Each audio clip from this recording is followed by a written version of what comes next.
All right. Let me know when we start going there. Okay. Well, hopefully this shows the whole board. If it doesn't, it'll look much clearer and sound much more clear on YouTube. That's all we'll say about that, though. Okay. We're going to turn to a passage, which I'll read in a little bit, and that's in Genesis 9, so you might want to just turn there now. But we talked last time about how the ABCs, the image of God, God making all things good, God making all things for his glory is, of course, that's 101. Who would ever leave that behind? And we wouldn't, so it's not a problem. And so, did that go sideways on me? Yeah, you're nowhere near in front. Oh, I thought you meant it went sideways. Sorry for the tech stuff. Okay. I thought it turned sideways. We good? Yeah. All right, so turn to that. And the 101 doctrine we're looking at this time is the doctrine of sin, which is yet another one that, we say, oh yeah, the doctrine of sin, of course. They're sinners just like we're sinners, people in government. And then you start rolling and people start saying, well, what incentive would they have to do that? And all that good stuff. And we leave those doctrines behind. G.K. Chesterton once said in his book Orthodoxy, he said, the strongest saints and the strongest skeptics alike took positive evil as their starting point of their argument. He said, if it be true, as it certainly is, that a man can feel exquisite happiness in skinning a cat, then the religious philosopher can only draw one of two deductions. He must either deny the existence of God, as all atheists do, or he must deny the present union between God and man, as all Christians do. The new theologians seem to think it a highly rationalistic solution to deny the cat. And I think what we have in our modern theologians when it comes to politics is to deny the cat. Or the bodies in old Soviet Union or something similar. So let's look at Genesis 9. I brought that up about sin because that's the context here. Here's my little picture on the board. And I know I'm blocking it, but I wanted to give myself a lot of board here. Genesis 1, Genesis 9. Last time we talked about Adam with that shovel in the ground. Now don't worry about life, liberty, and property. I'll justify that later. The image of God. All right? So everything he's doing is natural. But now sin has entered the world, not natural. Okay? And so that's the context here of Genesis 6 and before the flood. Okay? Well, let's look at the text itself. In Genesis 9, 5, and 6, they get off the boat. God makes a covenant with Noah and his sons. And he says this, from his fellow man, I will require a reckoning for the life of man. Whoever sheds the blood of man, by man shall his blood be shed. For God made man in his own image. Couple of observations I think we can make, and once we do, we'll be in a better position to answer a question that many of you may already have. When we start talking about the civil magistrate in whatever primitive form it first showed up in, are we talking about a necessary evil, or are we talking about a good restraint? Okay, that's a very important question, and either one of those answers presupposes the sinfulness of man, but is it good? Well, let's make a couple of observations from this text in Genesis 9, 5, and 6. And this, because I already have stuff written on the board, I don't want to clutter it up too much. But if I have a chance to point to it, first of all, just notice that it is to all mankind. That's the first observation. This is a command of God to all mankind. Why do I say that? Well, it's because it is to Noah and his sons who are the lone survivors of humanity. And so he is talking to Noah and all his generations as if he were talking to Adam and all of his, because it just passes down through that man. Second observation I would make is that this is a divine command. Who's the speaker here? God is the speaker. It's a divine command. Thirdly, the substance of the command is to take the life of the murderer. Let me draw a picture, or add to the picture. And we're just going to have somebody here. Let's put angry eyebrows on him. And he is coming in here to the image of God. It doesn't matter if he has a sword or let's put a sword or whatever else. That this person is being commanded something by, somebody's being commanded something by, because this guy's coming in here. And so let's draw a sword coming down. And yes, it is coming down because God is commanding someone, and we're not going to put a third person, I'm just going to represent it with a sword coming in between this guy and this guy. Okay? So God is the speaker, and he's commanding a kind of violence to take the life of the murderer. Now, it's after the fact in the form of the command, so it's punishment at this point. But there's a lot of things that are going to expand from this. We're just starting simple. Fourthly, the fourth observation I would make is that the ultimate reason given by God for this response to murder in verse 6 is that the murdered man is made in the image of God. You see that? And so this thing right here, we're going to call that, again, from last week, the image. The image of God. That's his reason that you will do this. Fifth observation, the final one I'll make about the text itself, is that the immediate context, if you look at verses 1 through 4, and then in verse 7, so the surrounding verses, both before and after 5 and 6, is a reiteration of the language of the original covenant with Adam. Namely, things like multiply the image, exercise dominion. That'll be important when we expand the image as an individual to various communities and cultural mandates. It's the same things that Adam was being told to do, Noah and his sons are being told to do. Now, can we make inferences from those 5 basic observations? Because you can't argue, well, I don't think you can argue against any of those 5 observations. Those are clearly in the text. Can we make some immediate inferences from them? And when I say immediate, of course, some of these might borrow from other verses, but can we make some inferences? And I think we can. From my first observation, that this is to all mankind, you cannot reduce this command to the Mosaic legislation of Israel alone. It was to Noah and all his generations. It was not principally to Moses. You say, but it's in Moses' book. It's in the Jewish book. That is irrelevant. Now we got to back up to Christian apologetics. It's either a true worldview or a false worldview. If it's a false worldview, it's irrelevant anyway. If it's a true worldview, then it's true about this. And so if the premise holds that Christianity is true, then the conclusion is that God said this to all mankind. Now that just follows logically. From the second observation, that God commands this force, you cannot say that God commanded evil. And so the action commanded here cannot be confused with, cannot be reduced to murder in Exodus 20:13, or vengeance in passages like Romans 12:19. There's a couple of them in the New Testament. Vengeance is mine, I will repay. So people hear this and say, no, that can't mean that, because murder is forbidden and vengeance is forbidden. Well, I've got a better idea for you. God said this, not some human opinion. And so maybe what needs to change is not Genesis 9, 5, and 6.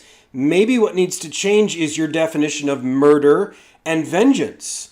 God is commanding force here, which takes a life. This means you've got some definitions to change. This force that takes a life, and we'll prove it in other ways later on in the class. But at this point, all we're saying is that, and this is my third observation, my third implication, God not only cannot command what is evil, God cannot contradict himself either. God cannot contradict himself from Genesis 9, 5, and 6 on the one hand, and those two other verses, Exodus 20:13, that's the sixth commandment, and Romans 12:19. So from those two implications there, your job is to change your definition of murder versus kill, or kill in any sense versus vengeance. This is a just use of force. Fourth implication, from the fact that it's the image of God, we infer that the just use of force is rooted in the image of God. Whatever the image of God entails, and whenever that's violated, that will tell us when force is just. There are other kinds of force. This guy had a kind of force. His force we call murder, or the unjust taking of life. But this force was commanded by God in response, and it is at least killing, but what we're going to say is that it must be, because of what we've said so far, we conclude logically that it is a just use of force. And so, our fifth implication from all of that, and from the fifth observation about the surrounding context, the surrounding of the command to take life in justice with that original positive flourishing of human life is really suggestive of the good of this force. It is not simply a just force, but because what this image is doing is good. This is natural. What Adam's doing here, what Noah and his sons are called to do, is natural. It's good.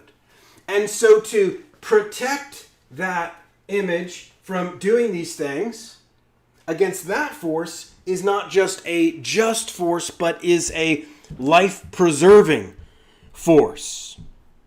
You should be for that kind of force, as much as it is, unfortunately, a sign of a fallen world. And so one question that might emerge then is this ordained force alone, or is there an ordained institution here? And to begin answering that, and we're only going to really begin here, let's look at how Samuel Rutherford viewed this stage of development. I said I'm going to have a running bibliography, or whenever I can remember to. One of the books we're going to be referring to a lot, and you can probably not see the actual title in there, but Lex Rex by Samuel Rutherford. It was written in 1644. As they were getting into the English Civil War, he was a Puritan, but he was Scottish, and he wrote like William Wallace fought. So make that connection. Lex Rex, though, is Latin, and it means the law is king. And if you remember last week when we made that first distinction of many that we'll make about what a republic is, the law is king. So what Rutherford looks at this point is he makes a distinction between something being of natural law versus positive law. Now, we're going to get into the distinctions of kinds of law in a few weeks. And so I have to do this. It's just like, things are just going to go out of order because you got to start somewhere. And so he's going to say that there is and we're going to call this, maybe I put this in red, but whatever. We'll put self-government here. That, government, yeah, by nature. And so we'll call that natural law. In natural law, this guy has a right, which we will see later consists in life, liberty, and property. But right now, all we're calling it is the image of God. And again, remember last week, if you budge at that point and say, no, I don't like that word rights, it reminds me of the Enlightenment, wrong. Because this is right to defend, because it belongs to God ultimately. Okay, so that whole second table of the law, don't try to wiggle out of this by changing the subject and talking about the Enlightenment. this right, this image, is a self-governing thing by nature. And so that's sort of step one. But then there's a rise. Now, although God commanded this, what form it actually takes, I don't know how to draw this, maybe a dot, dot, dot, dot. Excuse me, Mr. Murderer. I'm going to just kind of put that right there because you're in the picture. But from there to step two, we're going to call that a rise. Thus my title tonight, The Rise of the Magistrate. And here, Rutherford is going to call this positive law. And so the form of government, let's call it particular form, which can vary in Rutherford and many others, Aristotle, Cicero, everybody else is going to talk about three main different kinds, the monarchy, aristocracy, and democracy. But we're going to leave that aside for now. What form you have in that sense belongs to positive law. And that can be taken the wrong way.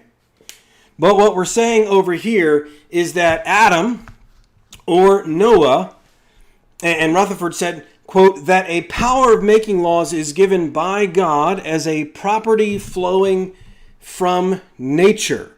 And so this action here to stop unjust force against life, liberty, and property is by nature and inheres in the individual image of God by nature.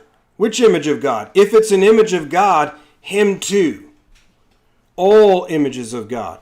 And so Rutherford sees the inherent right to defend life, liberty, and property, self-government, as natural law.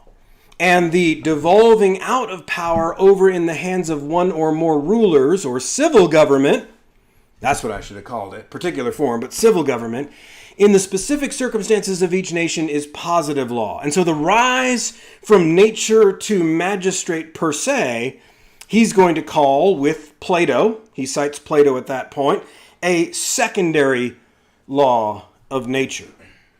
Okay, and so he doesn't simply mean the specific constitutional form, but any delegation of office arises from the positive law and not from pure nature. And one of the implications of that, as the title of his book suggests, is that that law of nature is higher than human law. And so another word to put here, corresponding to natural law, is human law. And we will, what we normally mean by civil law, but we're going to get deeply into that in a future week. But just for now, understand that natural law precedes human law in that sense. It's by nature, as opposed to laws that we make, which ought to conform to the nature of things. Okay? So parallel terms Rutherford uses for this, the right of self-government and the rise of civil government, are a natural covenant. It was a covenant for all of us Reformed people. And then a political or civil covenant coming from it. The political or civil covenant is only as good as the natural covenant. Why? Because God made this one. What? God made... Did you... See, we forget already when we start talking about politics. Who was the speaker in Genesis 9? God. I will require this. You don't have a choice, and it's the way God wired you anyway. It's the way God constituted humanity as human beings. So since magistrate and citizens are all equal images under natural law, therefore the authority under human law is provisional to the order or the violation of that higher court of law, natural law. This is number one. This is number two. If it's not clear, let me make it clear. This is number one. This is number two. You knock out number one, number two falls. You need number one first. So, how do we reconcile this with Romans 13:1, for example, which we'll look at the whole of Romans 13 in just a little bit.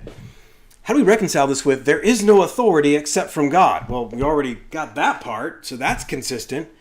And those that exist have been instituted by God. And what do we think? We think this. And that's true too. But we're going to make some distinctions about the text of Romans 13 that usually, very simplistically, don't get made. Okay? But Rutherford is already light years above all the speakers today on that subject. We will come back to that, to Romans 13. But this setup avoids the extremes of what I'm going to call express institutionalism. In other words, oh yeah, where does government show up in the Bible? I don't see anywhere where God says, behold, government, thou shalt relate to it in X, Y, and Z manner, starting now.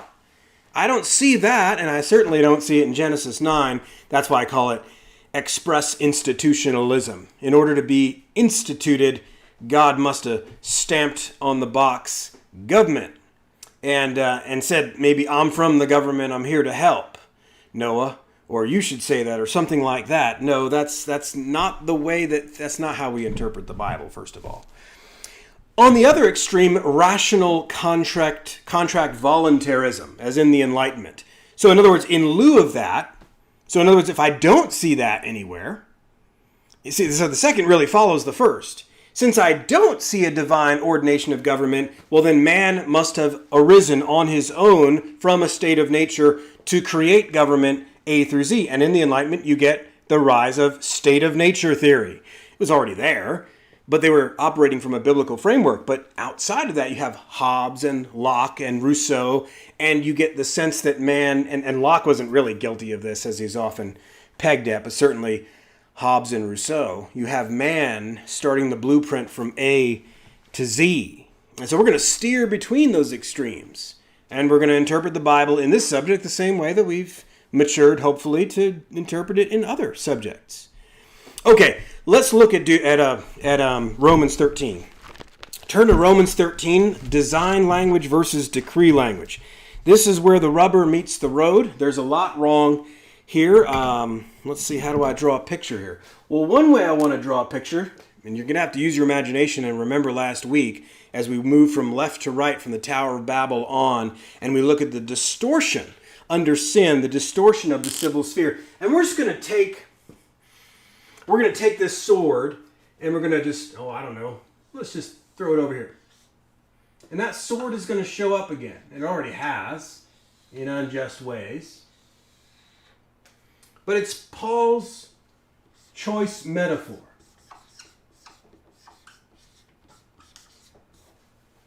And we'll probably have to erase this too to make room for other stuff, but there you go. First of all, some context. We need to remember that Paul is writing to the Roman church, a real historical church in a historical setting. And yet, the scriptures apply to all ages. 2 Timothy 3:16 and 17, right? All scripture is breathed out by God. And how does verse 17 go? It's profitable. And then how does it end? For every good work. So, for every area of life. There's no doubt that Romans 13 applies to the whole church for all time, till he returns. And so let's make a few points first of historical context, then we'll do the same thing we did with Genesis 9. We'll look at a couple of features from the text, bring up some difficulties. Historical context. If the traditional date is correct, roughly 57 to 58 AD, then Caesar at this point meant Nero. That's not a problem for Paul. He didn't put his pen to the page, inspired by the Holy Spirit, and say, wait a minute, but it's Nero we're talking about here. That's number one. Number two, Jew-Gentile tensions may shed some light here. The previous emperor, Claudius, had expelled the Jews from the city in 49 AD for what was conceived as a disturbance over Christus, as it says, and was misspelled by the Romans in several writings. But at this point, there was already precedence for viewing this new sect as antisocial, and that would grow and grow as the years went on. But admittance of Jewish believers and Gentile believers back together into this Roman church over the next few years would bring about things like Romans 14 and all those social tensions between Jew and Gentile. But the edict was rescinded, and it brought to Paul's mind the importance of showing that Christians were good citizens. And this is not the only place in the New Testament it does this.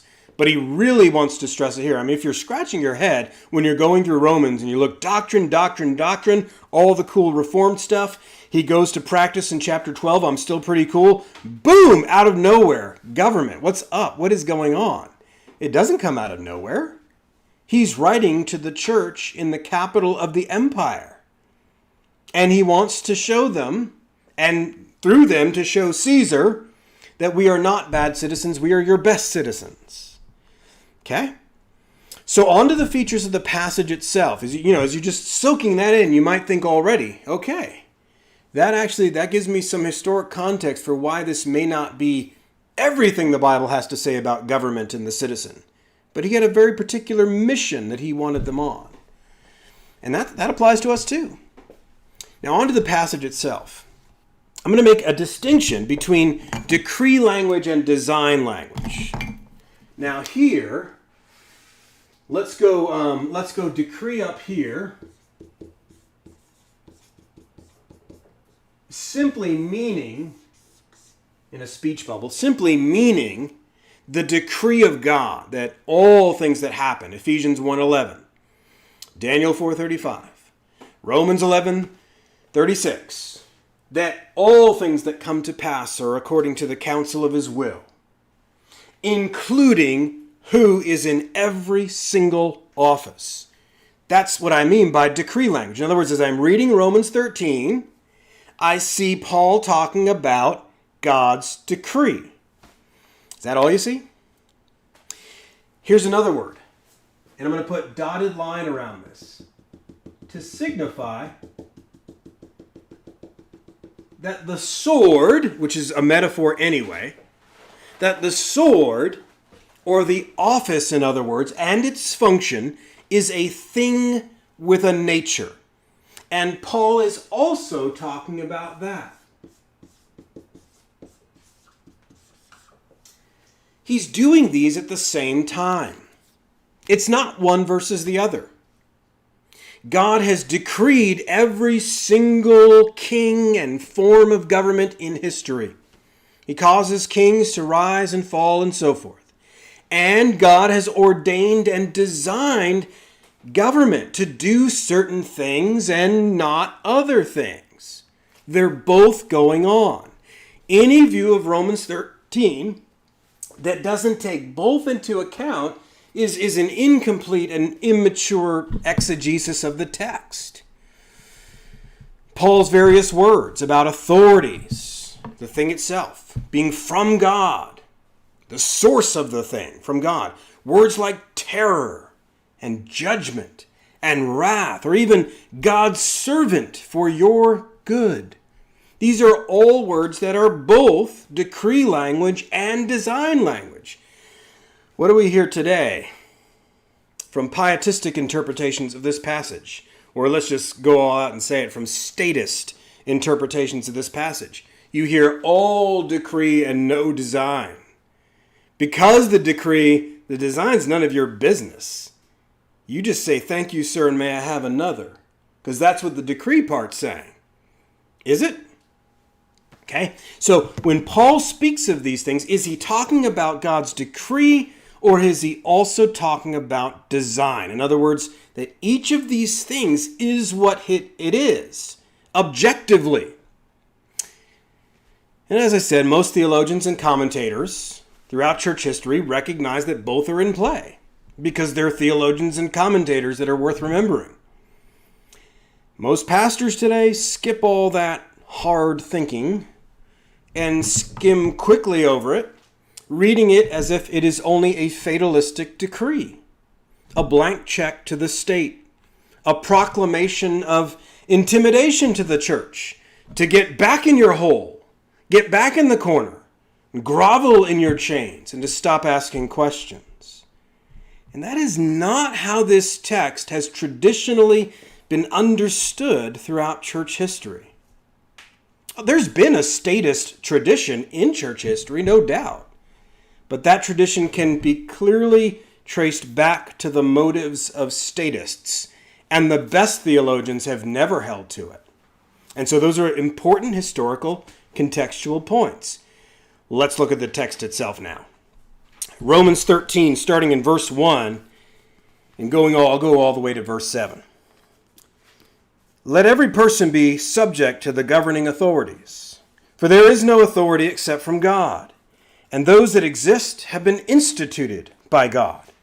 Therefore, whoever resists the authorities resists what God has appointed, and those who resist will incur judgment.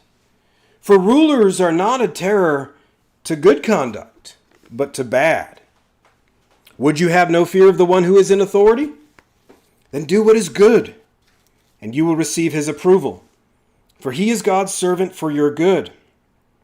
But if you do wrong, be afraid, for he does not bear the sword in vain. For he is the servant of God, an avenger who carries out God's wrath on the wrongdoer. Therefore one must be in subjection, not only to avoid God's wrath, but also for the sake of conscience. For the same reason you also pay taxes, for the authorities are ministers of God, attending to this very thing. Pay to all what is owed to them. Taxes to whom taxes are owed, revenue to whom revenue is owed, respect to whom respect is owed, honor to whom honor is owed. Okay, a couple of things. Paul uses a piece of imagery here to depict this legitimate force, and that's why I wrote it already. I gave you a head start. That's the sword. John Murray, in his commentary on Romans, comments that this is not merely the sign of his authority, but of his right to wield it in the infliction of that which a sword does. In other words, it's not just his badge, but it is saying that it is right to wield it. So he's reaffirming Genesis 9, 5, and 6. Again, it's a secular state. And he doesn't say that, therefore, he always wields it right. He's not talking about the man, he's talking about the office. Also notice the word for ministers.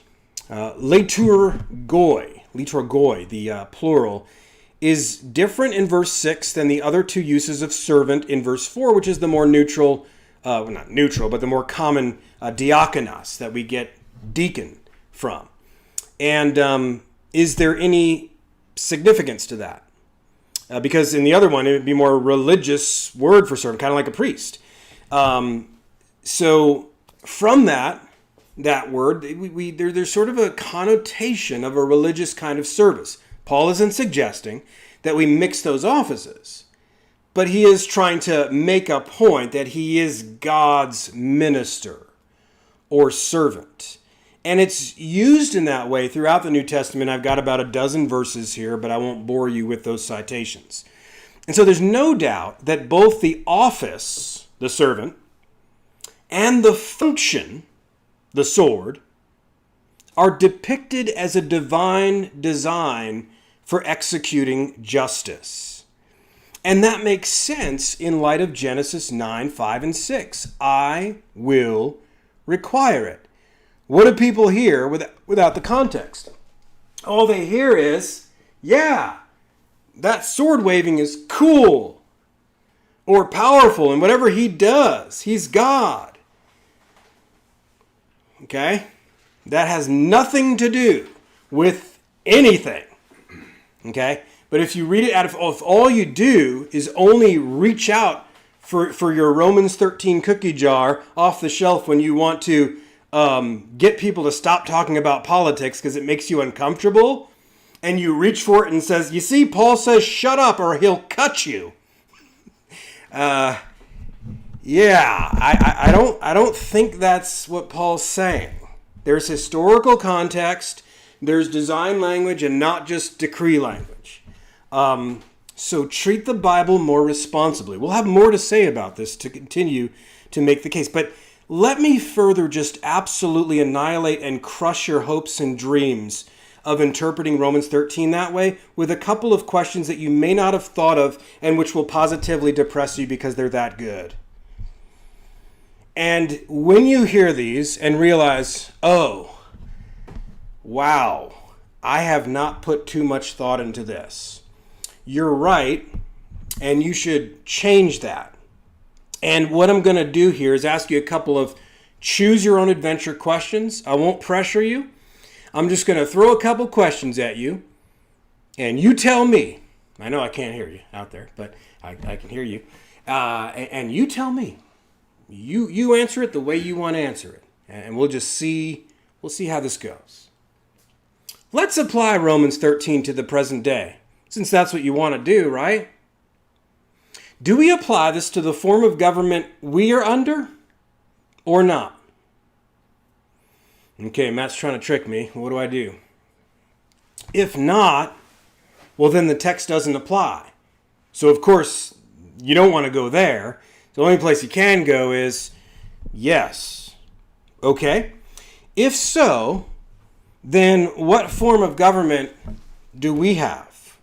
Okay, I know where Matt's going, and I'm going to disagree with him about that, or I'll say that's none of your business, get back in your hole.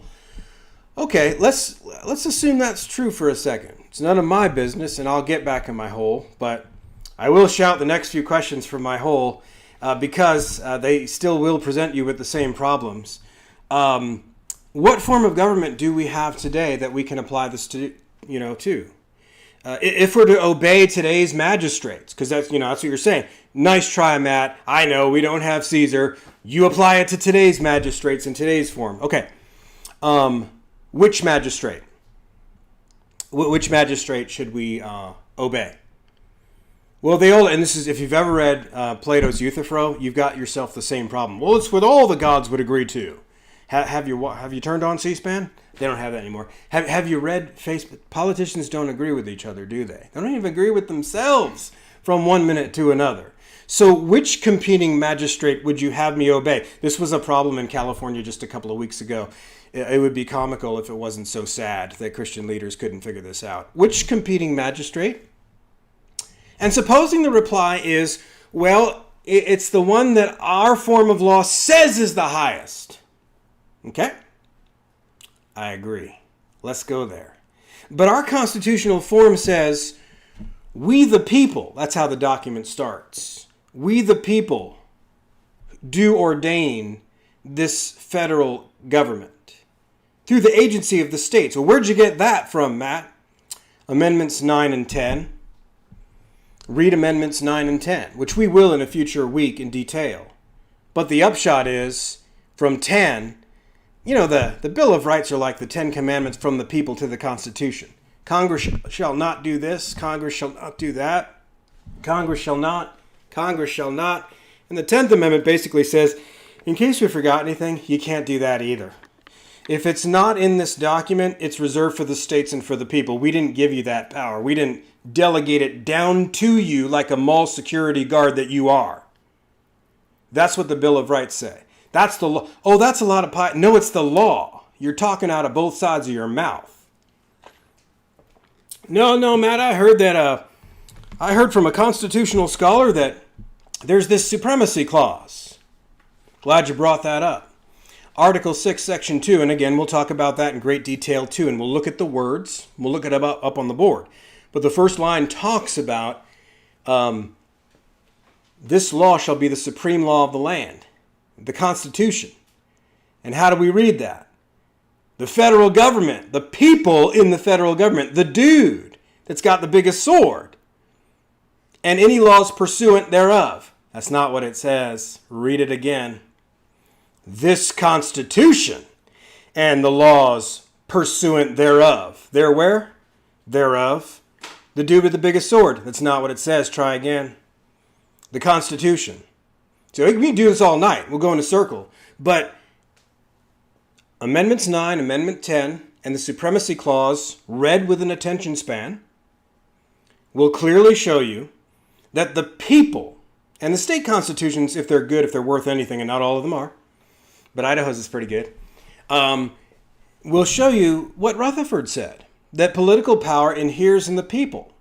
Some of that was divested to the state, and then some of that still was then further divested smaller amounts down to the federal government. Sometimes you say the lesser magistrate doctrine, and that's true, but in this sense, it's a misnomer because they're actually the higher magistrate in terms of actual political legitimacy and power. Okay? Now, I just went deep there. But you're telling me Romans 13 has to be applied to our context. Let's do it. And let's have the higher law prosecute the lawbreaker. See, you're disobeying Romans 13 if you don't justly prosecute the perpetrator of force. Did you know that? That you were actually the one disobeying Romans 13? I'll help you out with that throughout the course of this class. Because you might want a little 101 constitutional law. Now, I'm not going to ultimately appeal to the Constitution. We're ultimately going to appeal to natural rights. We're going to talk about the relationship between the Declaration of Independence and the Constitution. You say, well, that was a law written by men too. We'll talk about that. Natural law and divine law, measuring up to eternal law and the human laws, and we'll do a whole week on that. But even at the constitutional level, your little theory has got major problems already. In fact, it's entirely reversed. Now, the statist's next objection, once he looks at the Constitution and becomes depressed or confused, is to say, oh, shut up. We're not competent judges. We're not even competent judges. We simply obey the man. That's what Romans 13 is saying. Let me ask again. Which man? Any lunatic that runs into the city streets with a sword? Because he said the sword, right? Not a gun. No, you know what I mean. The bigger gun. Okay, so which man with a bigger one? Party A says that this is how power is situated. Or do I obey the opposite? Party B that says, no, this is how power is situated. And your reply at that point is, no, it's the highest amount of power. And you're right back to Nietzschean might makes right, or Thrasymachus in the Republic in Book 1 that Socrates is arguing against. It's animalistic, beastly might makes right, and that's what Paul meant. Just the most ferocious bully is what we're supposed to obey. Well, I didn't say that, or that's all you got left. That is not what Romans 13 means. In fact, you're not just wrong, you're totally backwards and inside out. And not just that, it's worse. You're actually in disobedience to God by letting the monster, whoever could find the biggest gun, bully people around. Because he wears a fine hat, and we'll talk about the fine hat distinction in a future week. Okay. If it's simply the one that we perceive can do the most physical harm, are we really talking about legitimate government anymore at all? Or are we speaking of forces of nature and even something like pagan deities? And that's a subject we'll come back to in great detail. But back to the Romans 13 text. If this is language of decree only, what follows? Well, Rutherford argued against those who considered the power of government sanctioned by God, but everything about the form of government as just an abstraction from providence. So one thing Rutherford does not mean by this step from 1 to 2 is that because this is positive law, God making such and such a form at a particular time, for example, Israel's or whatever else, or ordaining Caesar, that's positive law. That's not in the nature of things. The nature of things is higher. Boy, it's a bit like the elements and circumstances of worship. And if you're not reformed right now, just bear with me, check out for 30 seconds. I'll try to be quick. But if you understand that distinction between the elements and circumstances of worship, you got to have the word there. You got to have the sacraments. You got to have those things. Discipline. You got to, the marks of the church and prayer, things like that. Circumstances are like, how the chairs are set up. However, there's a line between them. I don't put the chairs semicircle. Because we're not having a conversation. It's preaching. But if that's too crazy for you, let's at least agree with this. Let's not have the chairs backwards or upside down.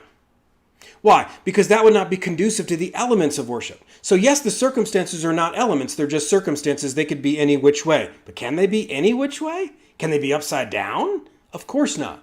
Because that's not conducive to, it's not in line with the nature of things. Likewise, Rutherford was not saying that the governmental form, therefore, that arises is any which way, or has nothing to do, or will not have any effect on the law of nature.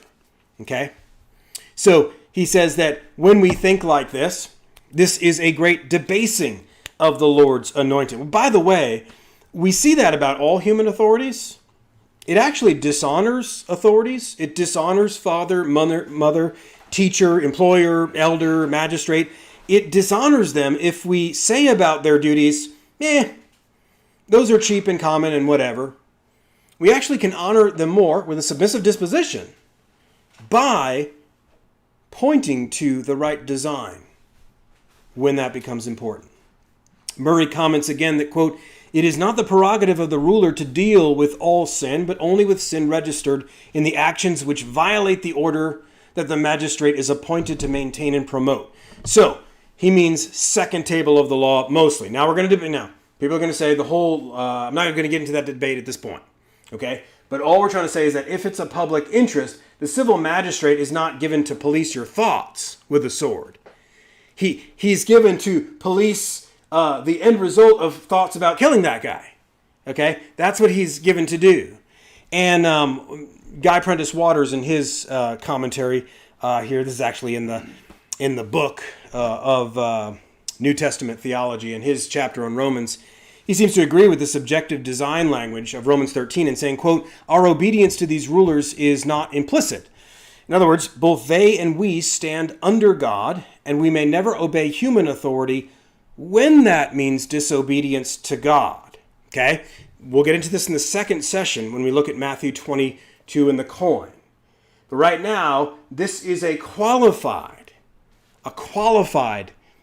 obedience. We'll show that from other texts. 1 Peter 2:13 and 14 is another one that usually goes with this. And it not only reinforces that it has an objective design, but it also reinforces the historical circumstance element. Because Peter says in 1 Peter 2:13 and 14, he talks about the emperor as supreme. So he's telling you, honor the king, obey him in the Lord, which we'll talk about in a second. But the emperor as supreme, verse 13. Is the emperor supreme in our form of government? No. So I can't obey it. No, you obey it in our form. You have to think to translate that. And he's not done. And the governors who are sent by him. And if you don't know Roman history, maybe that just means nothing to you. It's called a provincial form of government, where the Caesars are originally the proconsuls, but the Caesars had provinces, and Israel was under one of their military provinces. They were being occupied. They didn't even have a government anyway. So you have a Roman provincial government, and it just reinforces that this is a historical, contextual set of words here. It's not a description of all forms of government. It was never meant to be a panacea of all the different forms or the ways in which you render submission. And you do render submission, but in what form? And so speaking of that context, Samuel Rutherford adds about this, and he compares it to Jeremiah's day. Jeremiah's instruction to the Jews in Babylon, especially chapter 29, which there's several verses in that chapter that are taken out of context, but the Jews in Babylon, and here to the same people under Roman occupation, that these were both, Rutherford says, God's special commandment to live temporarily under unjust conquerors. They were under military occupation in the latter case, or exile in a foreign land in the other. Were they supposed to submit in both? Yes. Are you supposed to submit? Yes. Then why talk about it? Because it's a different form. And you do that differently. It is Romans 13 and 1 Peter 2:13 and 14 are not meant to be a manual on all acceptable governmental forms. That should be obvious to people, to adults, and yet we're being bullied with a foreign and sniveling slave position. Now, when we get back, we're going to reinforce all of this with the rise of the citizen. We'll look at the coin in Matthew 22, And we'll look at some other passages as well. So we'll be back in just a few minutes.